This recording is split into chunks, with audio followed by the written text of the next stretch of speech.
Life is an interesting journey for all. From time to time, it's already to fit lovely.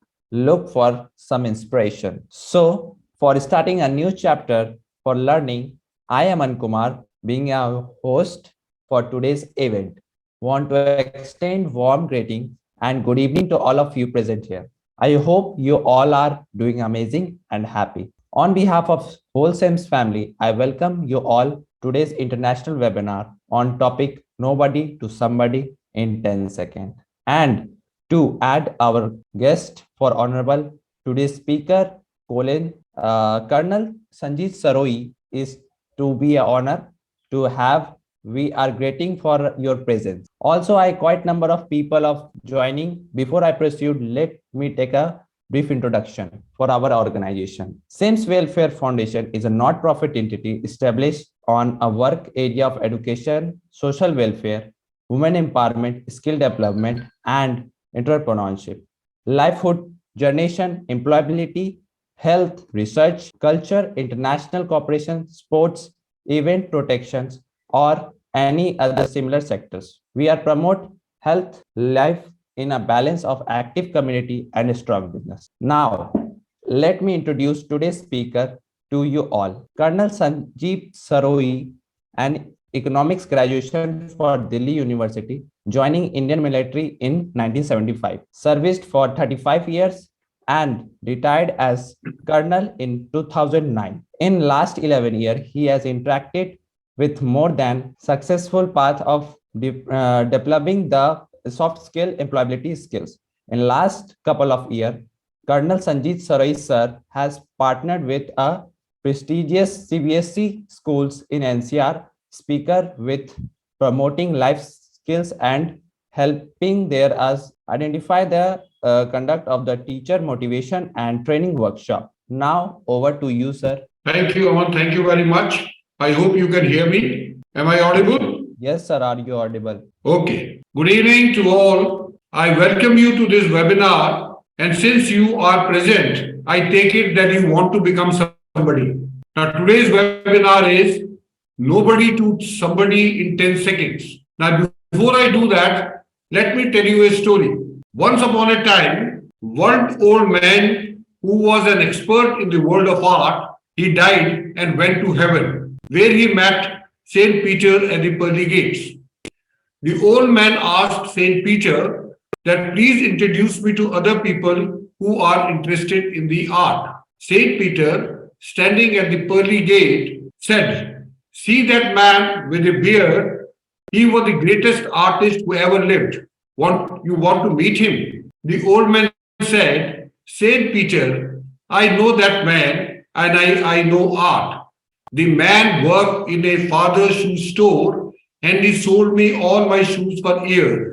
And he is not an artist." Saint Peter, still standing at the pearly gates of heaven, replied, "Oh, he could have been the greatest artist who ever lived, but he thought he was a shoe salesman." That is the problem with most of us. We can become the greatest people, but we choose to stay ordinary. Now, there is law of Gente, which says that mediocrity and anonymity are the safest choice for anyone. If you opt for them, you will never find problem in life. But let me tell you, each one of us has far more potential for greatness that most of us can fathom. Every single one of us has greatness into our DNA. So we all can become somebody. Now, before I start with this thing, let me introduce my slides. Nobody to somebody in 10 seconds. I am not on this earth by chance. This is my prayer, and I want every one of you must also take this prayer every day.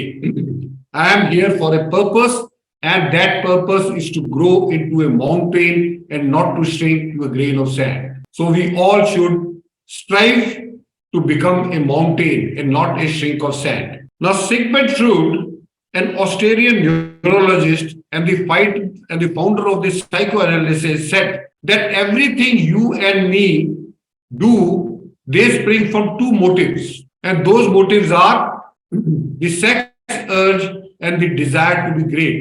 John Dewey, One of the profound American philosophers phrased it a bit differently.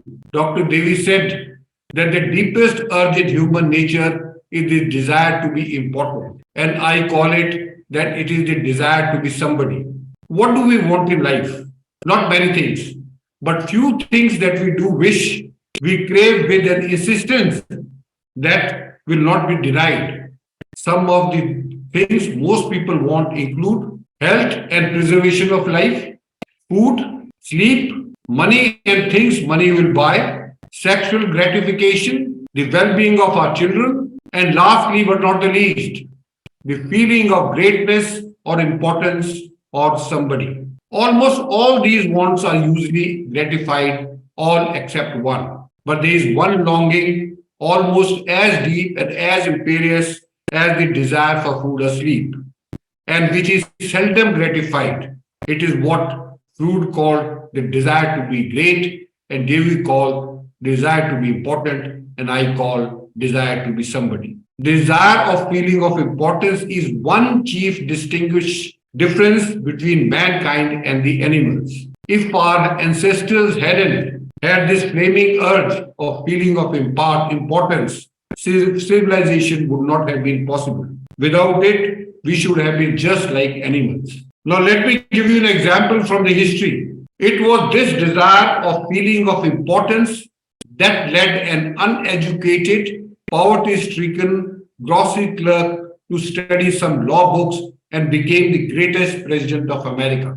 That is Abraham Lincoln. It was this desire of feeling of importance that inspired Charles Dickens to write his immortal novels. And it was this desire that made Rockefeller amass millions which he never spent. History sparkles with amusing examples of famous people struggling for a feeling of importance. Even George Washington wanted to be called His Mightiness the President of America. Columbus pleaded for the title of Admiral of the Ocean and the Viceroy of India. Catherine the Great refused to open letters that were not addressed to her Imperial Majesty. So what it boils down to is that each one of us want to become great, important, or somebody. One thing is that we must know how to become a great or important or somebody. Everyone tells us that you should become great, you should do well in life, you should become important. But nobody tells us how to become great. Today, we will talk of ways and means to become somebody or to become great.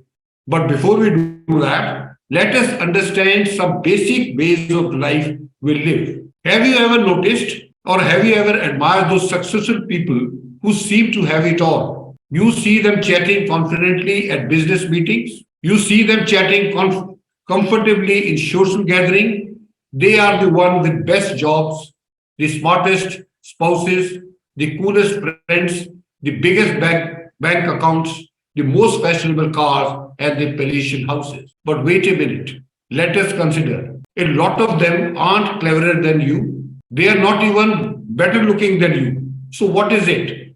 Some people say that they inherited. Some people say they married it. And lastly, some people say that they are plain lucky.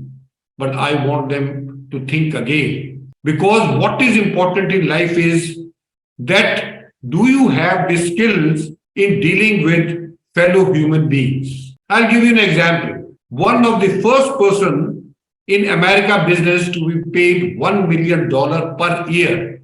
Let me again say $1 million per year in 1920, when there was no income tax in America and the people who were earning $50 per month were well off. And that person's name was Charles Schwab. He had been picked up by Andrew Carnegie to become the first president of the United States Steel Company in 1921 when he was just 38 years old. Now, the question some people may ask is, was Charles Schwab very genius? No, he was not at all genius. Was he expert in manufacturing of the steel? No, he was not. In the words of Charles Schwab, he said that it was all because of his ability to deal with people. So what is important is that we have to deal with people if we have to become somebody.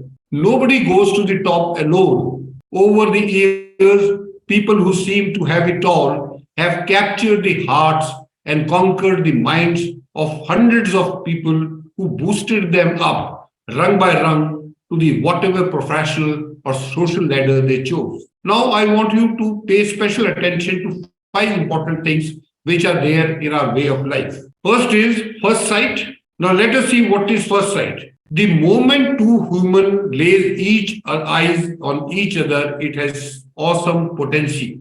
First sight of you is a brilliant holograph. It burns its way into your new acquaintance's eyes and can stay emblazoned in his or her memory forever. By looking at the individual, you can know his or her personality. Almost every facet of people's personality is evident from their appearance, their postures, and the way they move. First impressions are indelible. Why? Because in our fast paced, information overload world, multiple stimuli are bombarding us every second and our heads are spinning. So we must have to form a quick judgment to make the sense of the world and get on with what we are doing. So whenever people meet you, they take an instant mental shot, and this image of you becomes the data they deal with for a very, very long time. It takes seconds to make a first impression. Research from New York University shows we make 11 major decisions about another person in first 7 seconds of meeting. Very, very important. 11 major decisions are made in 7 seconds whenever we meet someone. Now, what are these 11 impressions? Approachable or not, friendly or not, his status, his authority, whether he is trustworthy or not, whether he is competent or not, likable or no, confidence, personality, temperament, and sincerity. So, in 7 seconds, you make an impression about a person. So, first impressions are indelible. Try to make good first impressions. Your body shrieks before your lips can speak. Now, the question is whatever impressions are made, is their data accurate? Amazingly enough, yes. Even before your lips part and the first syllable escapes, the essence of you has already its way into their brains. The way you look, the way you move is more than 80% of someone's first impression of you. Not one word be spoken. You cannot not communicate. There is nothing wrong in the English. It is absolutely true. Because communication is not a choice. The minute people see you, you have already started communicating. The only choice is either make this communication work for you or work against you. Long before we are close enough to speak, we announce ourselves. We project, reflect important information about ourselves. By the time we meet and vocally converse, we have already communicated volumes in an older and more universal language, and that language is language of dress, grooming. The body is far more persuasive than any spoken language. That was said by Alison Lurie, famous American author. So what I want to bring out here is that before you utter a word, you have already started communicating. So your first impression is very, very important wherever you go. If you want to become somebody, then you must have a good first impression. Last is sixth sense. Before you had time to process a rational thought, you get a sixth sense about someone. Studies have shown emotional reactions occur even before the brain has time to register what is causing that reaction. Thus, the moment someone looks at you, he or she experiences a massive hit, the impact of which lays the groundwork for the entire relationship. It is the sixth sense which tells us whether if you are going in a bus and there are empty seats and somebody is sitting there, when you enter the bus, the sixth sense tells you on which seat you should go and with whom you should go and sit. That is what our emotions tell us. Now, if you want to portray yourself somebody really cool, intelligent, strong, charismatic, principled, fascinating, caring, interested in other people, what should you do? Well, the answer is great posture, head up look, a confident smile, and a direct gaze. I'll repeat great posture, head up look, confident smile, and direct gaze. It is the ideal image for somebody who is somebody. Now, let us discuss few techniques we will need to become special person to everyone you meet. With these techniques, you will stand out as somebody in whatever crowd you find yourself, even if it is not your crowd. Now, what are these techniques which are going to we are going to discuss today? Technique one, the flooding smile. Technique two, the sticky eyes. Technique three, hang by your teeth. Technique four, limit the fidget. Technique five, fences, horse fence. Technique six, handshake, and lastly, clothing. So now let us take them one by one. Flooding smile. When you smile, whole world smile. Smile is like a sun. It brings light to all. Why? What magic is there in smile? When you pay someone a compliment and smile, it multiplies the compliment many times. When you ask someone a favor and smile, he feels almost compelled to grant it. That is magic in a smile. Accept a favor of someone else and smile, and you add to the appreciation the other fellow feels. Meet someone for the first time and smile, and he feels like he knows you all his life. So, this is the magic in smile. Now, what a smile says? It says not only I like you, I come as a friend, but it also says I assume that you are going to like me. Another important thing smile says is you are worth smiling at. The person at whom we smile smiles back. What does his smile say? First two things were the one which our smile says. Now, when we smile at someone and he smile back, what does his smile say? His smile reports the sudden well-being we have enabled him to experience. Very important. Our smile has made him smile deserving. That means he deserves that smile. We have picked him out of the crowd. He is a special person to us. And we have differentiated him and given him an individual status. You couldn't buy a magic elixir like that if you had all the money in the world. Yet, the good God gave us such magic. All you have to do is, and this magic is smile, all you have to do is bring it out of hiding, dust it off, and put it to use. Now, there is a caveat to it. In 1936, one of Dale Carnegie's six must in his book, How to Win Friends and Influence People, one thing was, he said six things are very, very important. And what are those things? Six things? Become genuinely interested in other people. Number two was smile. Remember, person name is the most important to him. Be a good listener. Number five, talk in terms of other person's interest and make the other person feel important. So out of these six, one was smile, which was must. Now, however, it is high time to re-examine the role of smile in high-level human relations. When you dig deeper into Dale's dictum, you will find in 1936, quick smile doesn't always work, especially nowadays. So we have to have a special smile. And I'll tell you the technique how to have a special smile. The old-fashioned instant grin carries no weight today in the sophisticated crowd. Look at the world leaders, negotiators, corporate giants. There is not a single smiling sycophant among them. Key players in all walks of life enrich their smile. So when it does erupt, it has more potency and the world smiles with them. Big winners know that their smile is an asset to them. The key players in life know that their smile is one of their powerful weapons.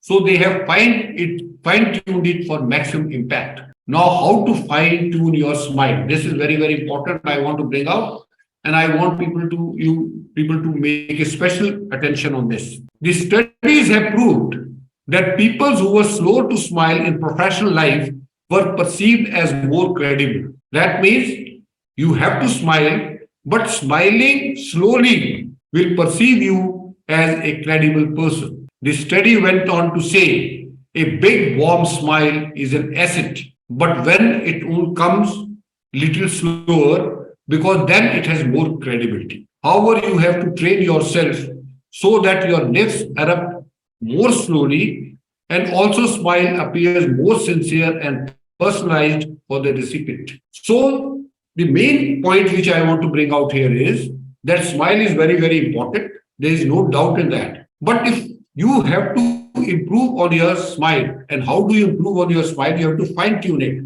And fine tuning is that when you meet anyone, don't immediately smile. Just look at him, see his persona, and then start smiling. Don't flash an immediate smile when you greet someone, as though anyone who walked into your line of sight would be the beneficiary. That is number one. Instead, look at the other person's face for a second. Pause, soak in their persona, then let a big, warm, responsive smile flood over your face and overflow into your eyes.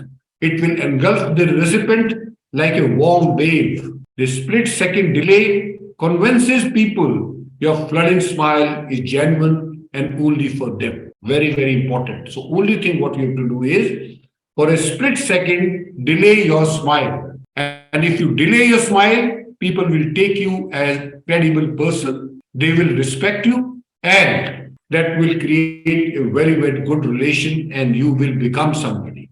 Next, we come to the sticky eyes, very important. It will be only a slight exaggeration if I say that Helen of Troy could sink ships with her eyes, and Davy Crockett could stare down a bear. Your eyes are your personal grenades that have the power to detonate people's emotions, just as martial arts register their fist as lethal weapons. You can register your psychological lethal weapons when you master the following eye contact technique, which I am going to tell you now. It is very, very important. You must pay special attention to it. Big players in the game of life look beyond the conventional wisdom that teaches us to keep good eye contact. We have to go beyond that. For one, they understand that to certain suspicious or insecure people, intensive eye contact can be a virulent intrusion. In some culture, intense eye contact can be a sorcery. In others, staring at someone can be threatening or disrespectful. In Western culture, however, big winners know exaggerated eye contact can be extremely advantageous. In business, strong eye contact packs a powerful envelope between people. Strong eye contact can awaken the feeling of respect and affection. And lastly, it also gives the impression of being an intelligent and abstract thinker. Now, how can you become an abstract thinker? Well, how the abstract thinkers, what they do is they integrate incoming data more easily than concrete thinkers. They can continue looking into someone's eyes even during the silences. Their thought processes are not distracted by peering into their partner's peoples. Your partner's emotional reaction to your profound gaze has a biological base. You must understand. Whenever we say that you must maintain an eye contact, it has a biological base. When you look intently at someone, it increases their heartbeat and shoots an adrenaline like substance gushing through their veins. This is the same physical reaction people have when they start to fall in love. That is the first thing which happens when you maintain eye contact with anyone. People feel they have captivated you. Very important. And lastly, it signals trust, knowledge, and I am for your attitude. Now, this man, you all know, Bill Clinton, is famous for his eye contact in the world. In fact, people say that he has the best eye contact in the world. He makes you feel that you are here, the only person in the room. He also makes you feel that he cares most about you. Now, let me show you a video. Yeah, I want to show a video, and please, I want you to keep a special, just observe. I don't know whether you will be able to hear the video, the sound or not, but just hear how Bill Clinton is talking.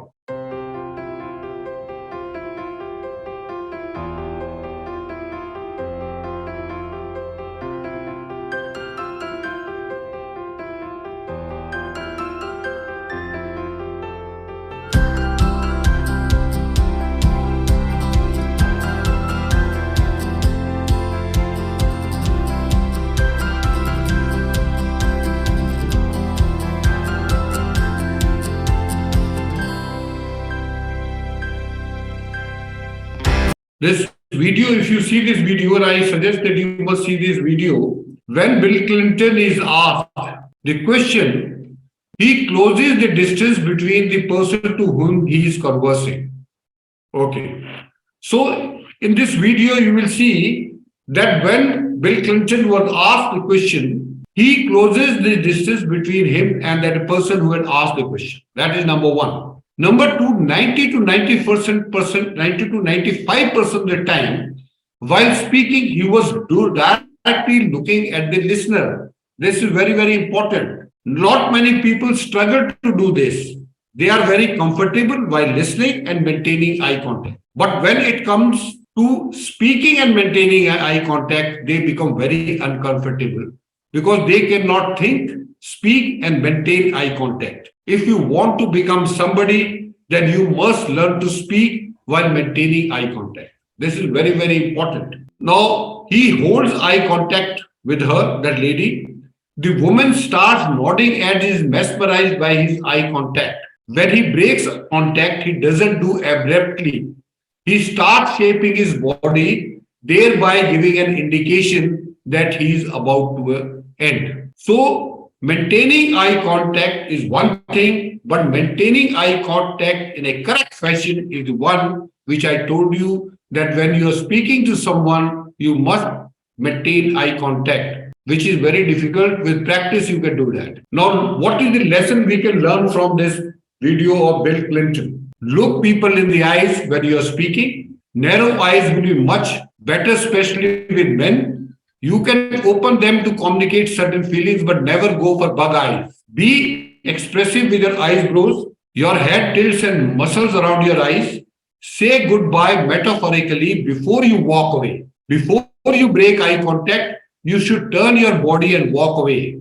That will make people feel that you care for them. Now, to summarize, pretend your eyes are glued to your conversation partners with sticky warm toffee. Don't break eye contact even after he or she has finished speaking. When you must look away, do it ever slowly, reluctantly, stretching the gooey toffee until the tiny sting finally breaks. So that is how you must maintain eye contact and break eye contact. Now we come to the third technique, that is hang by your teeth. Now you must have noticed when a big jolt of happiness hits your heart and you feel like a winner, your head jerks up automatically and you throw your shoulders back, a smile frames your lips and soften your eyes. You see on this slide that this person is a winner. His head is up, his shoulders are back,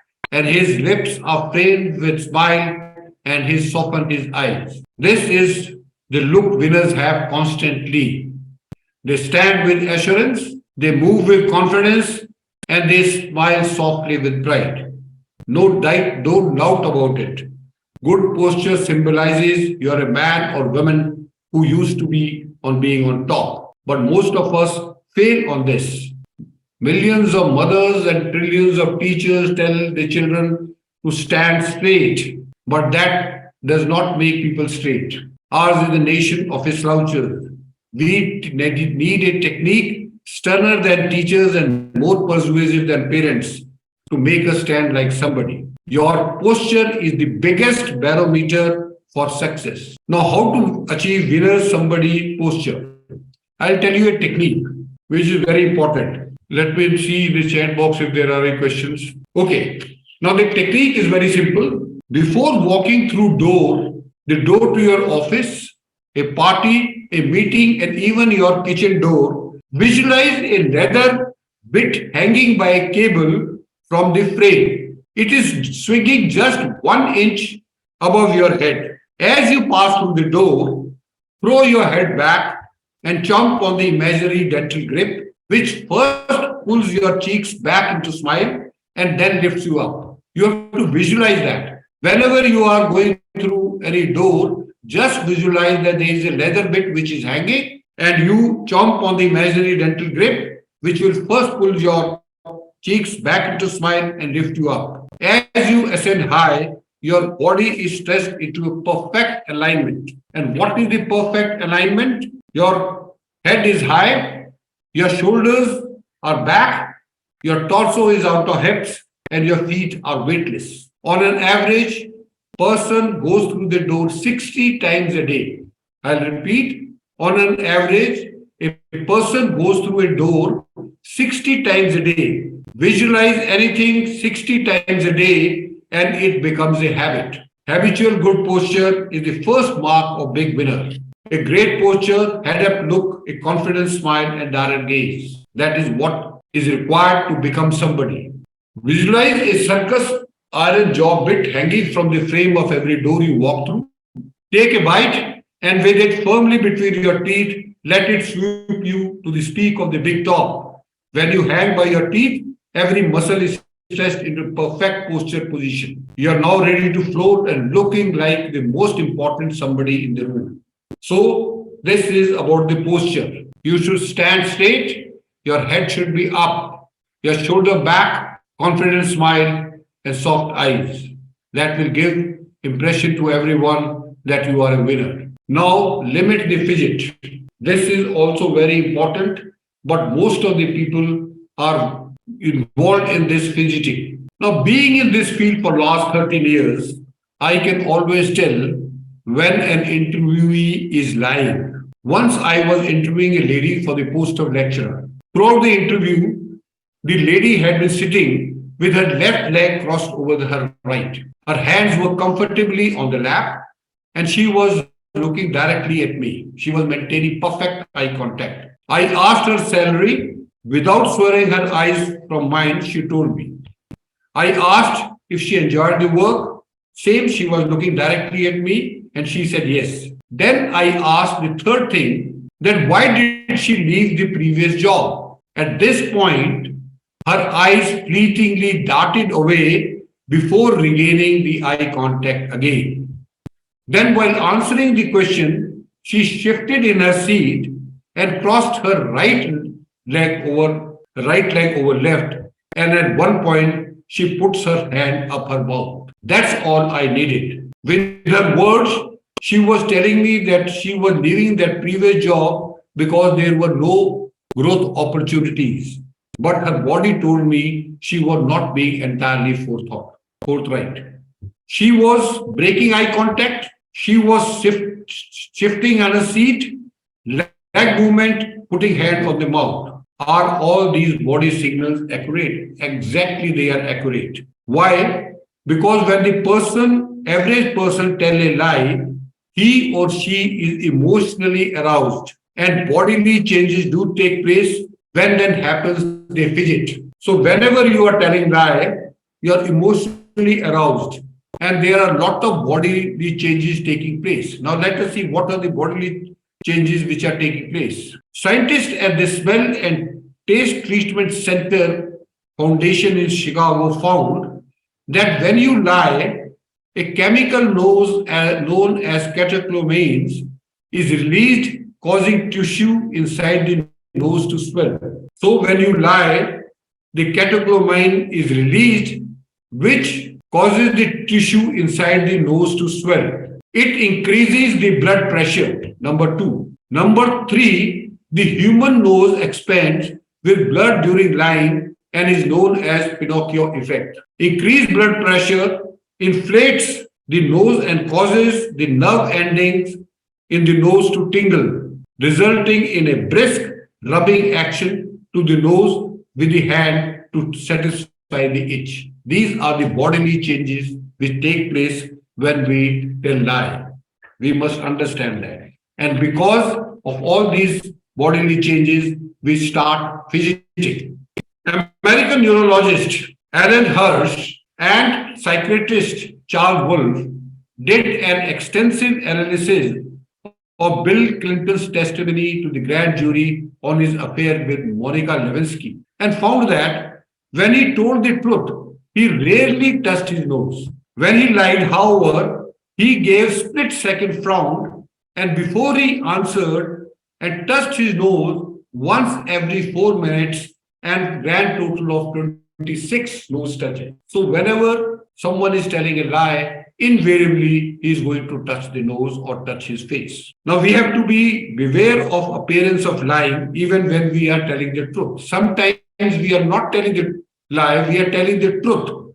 But because of the emotions and intimidation by the other person, we start fidgeting. Now let me give you an example. A young man telling an attractive woman about his business success might shift his weight. A woman talking about her company's record to an important client could rub her neck. A businessman who doesn't feel nervous at all could loosen his collar because the room is stuffy. And a politician giving a speech outdoor could blink his eyes excessively because the air is dusty.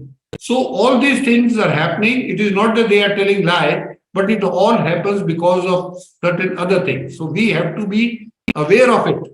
And we must make sure that we don't fidget. Because if we start fidgeting, we will give an impression to the listener that we are telling a lie. So what do we do to avoid that? You must fix a constant gaze on your listener. That is number one. Never put hands on your face. Don't massage your forearm when it tingles or rub your nose when it itches. Don't loosen your collar when it is hot or blink your eyes because it is sandy. And lastly, don't wipe away tiny perspiration beads in public or shield your eyes from the sun. If you do that, then you will be able to make an impression that you are not telling a lie. And you have to suffer because fidgeting undermines the credibility. Now I'll tell you a real life incident. In 1960, during the presidential election in the United States, there were two contenders, Richard Nixon and John F. Kennedy. Now, this was the first time on 25th September 1960, this presidential debate was televised. Now, political pundits speculate, and in that election, Nixon lost to John F. Kennedy. Political pundits speculate that Nixon's lack of makeup, his fidgeting, and mopping his brow on camera lost him the election. So, if a president of America or the contestant loses his election because of fidgeting, you can understand how important this is. So let us summarize this technique. Whenever your conversation really counts, let your nose itch, your ear tingle, or your foot pickle. Do not fidget, twitch, wiggle, squirm, or scratch. And above all, keep your hands away from your face, hand motion near your face, and all fidgeting can give your listeners the gut feeling that you are lying. So this is the sixth technique. Now I come to the seventh technique, that is Hens's horse sense. Very, very important. Now let us tackle the intelligence. And you may ask me, can people come across as more intelligent than they really are? Well, I'll tell you yes, if you have the horse's sense. I don't know whether you have heard of or not, but there in 1900, there was a horse whose name was Hans. Hans was considered the most intelligent horse in the history. And he used the technique and I am about to suggest. But before I do that, I must tell you a story of Clever Hans. Now, Clever Hans was owned by Herr von Osten, a person in Berlin. Now, he trained this horse to do simple arithmetic by tapping his right front hoof. So prodigious was his ability that the horse fame quickly spread out throughout the Europe, and he became known as Clever Hans, the counting horse. Now, what could he do? He could add, he could subtract and divide, he could do the multiplication tables. Without his owner uttering a word, Hans could count out the size of his audience, number of people who were wearing the glasses, or respond to any counting questions he was asked. Finally, he has learned the language, which is only for the human beings. By tapping out hoof, beat for each letter, he could tell which letter he's talking about. He answered any question about anything which a human had read in a newspaper or heard in a radio.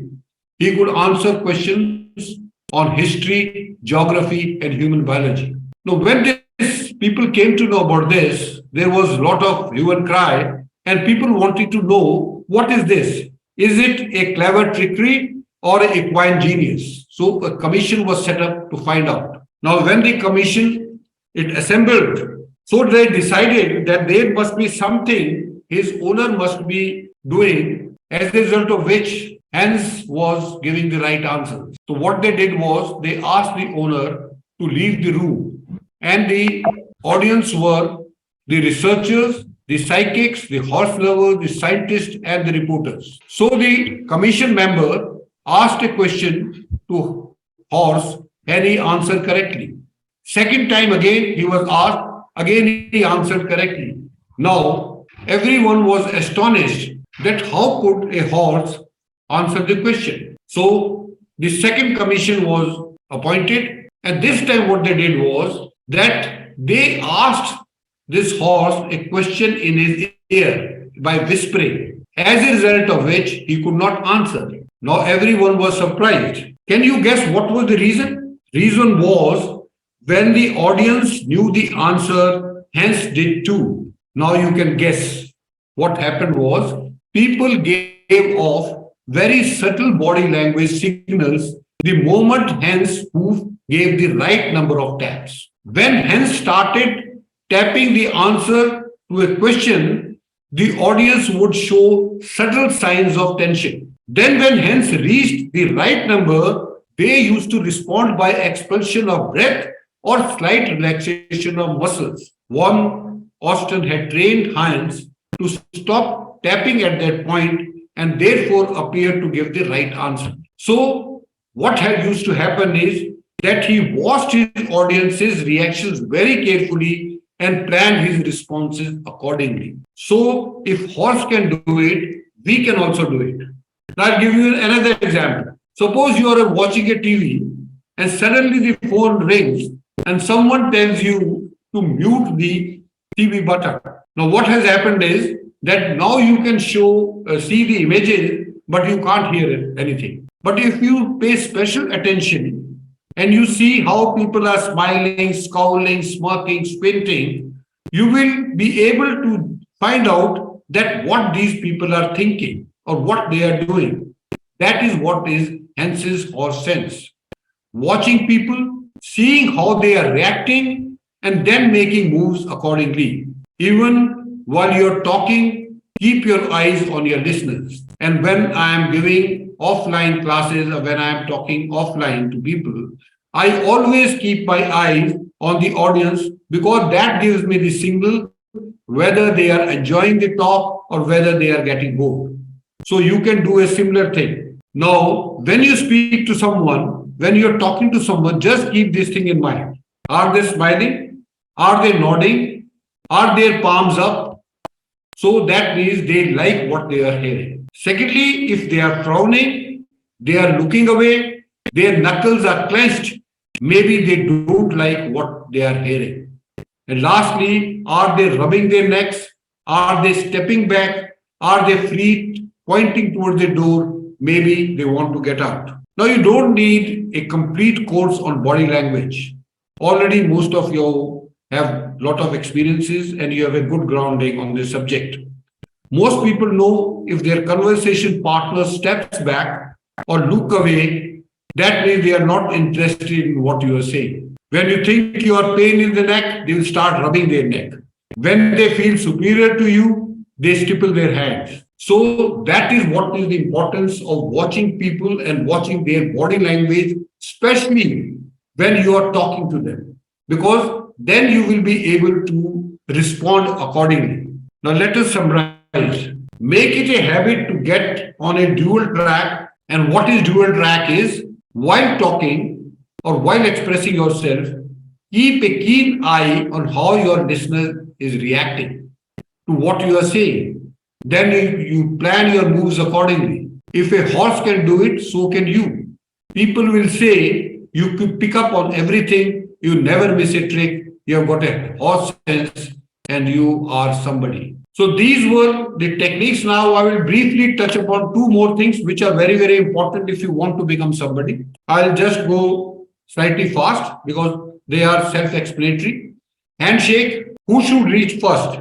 Very, very important. Although it is generally accepted custom to shake hands when meeting a person for the first time. but there are certain circumstances in which it may not be appropriate for you to initiate handshake. In professional scenario, it is the senior who initiates the handshake. There should be no doubt on that. In social context, considering that handshake is a sign of trust and welcome, before extending your hand, ask yourself a question. Are you welcome? Is this person happy to meet you, or you are forcing yourself on him?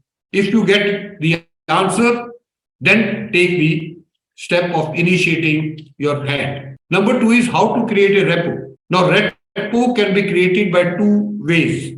Firstly, when you are shaking hand, make sure that your palm is in vertical position so that no one is dominating and no one is submissive. And second, apply the same pressure as you receive. Now, types of handshake, there are basically number of handshake, but I'll just say three types.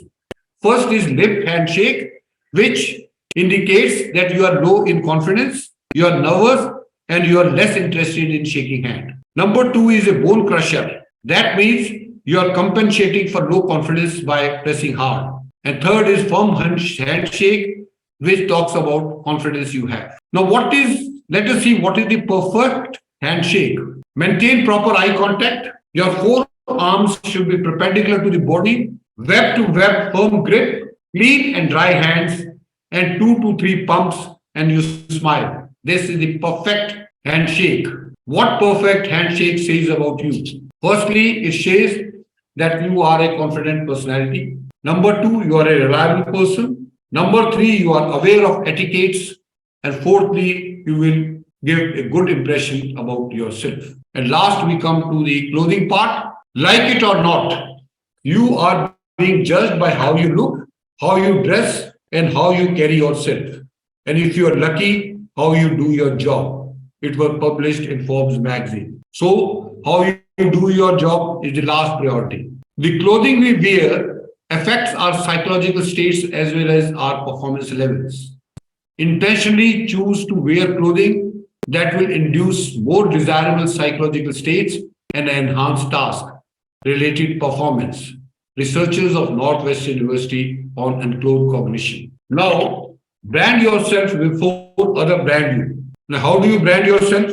How you look plus how you speak plus how you act is equivalent to your personal brand. Dress how you want to be addressed. And lastly, what Jig Ziglar said, you cannot climb the ladder of success dressed in the costume of failure. Here I come to the end of my talk. If there are any questions, I will take them one by one. And I want you all to ask questions, because if you want to become somebody, then you should clear all your doubts. And let me assure you that if you follow these techniques which I have talked about, one was regarding the smile, second was about the eye contact, third was about your posture, fourth was about your fidgeting, fifth was about your body language, sixth was handshake, and seventh was clothing. I can assure you, you will become somebody, you will become important, and you will become great. Any questions, please? Sir? Okay. Abhishek Kumar wants to ask what is the difference between real personality and fake personality? There is no fake personality because you cannot fake yourself. You cannot fake yourself for too long. You may fake people for few moments, for 1 or 2 days, but actual personality, the real personality will come up. And it will come up very fast, let me assure you that. Because first impression itself will give you your true personality. And I can assure you with experience, people can make out whether it is a fake personality or it is a or it is a real personality. What is the role? Sir, in a class of students, there are some who directly show body language or disinterest. Only one probably or few how to deal with them or ignore any other ways. Well, in a class, you will find, I agree with you that you will find few people who are not interested. They'll be looking left, right. They'll be looking down. They'll be watching their watch. They'll be fiddling with their mobile. Don't focus on them. I can tell you, these people will only be few in percentage. You will find most of the people who will come for your class, they'll be interested. Focus on that. Because if you start focusing on those people who are not interested, then they will drain your energy. And I don't look at those people who are not interested. I focus myself on those people who are interested. And your energy increases with that. What is the role of willpower? There is no role of willpower. These are techniques. If you follow these techniques, you don't require willpower. You just practice these techniques. And with practice, you will improve. I can assure you on that. And all these techniques can be practiced every day. How to know a person is well enough matured in all life qualities and having well etiquette for the one who is trying to flirt or to manage time. Well, I can tell you that the way the person, when you meet a person for the first time and he is not even spoken, I can tell you, you can form the first impression. But only thing is you must have an open mind. It should not be biased mind. Because if you are biased toward a person, then your emotions are clouding your rational thinking. And as a result, you will not be able to appreciate or comprehend the personality of the other person. So if you have an open mind and there is no bias, favorable or unfavorable, then I can assure you, you can make out. But it comes only with experience. Yeah. Anything else? Questions? I don't think there are any other questions. Sir, do mode of communication also play important role in confidence? Absolutely. Yes, absolutely. Communication also play a very, very important role. If you are, like I told you, it is how you move, how you speak, how you dress up.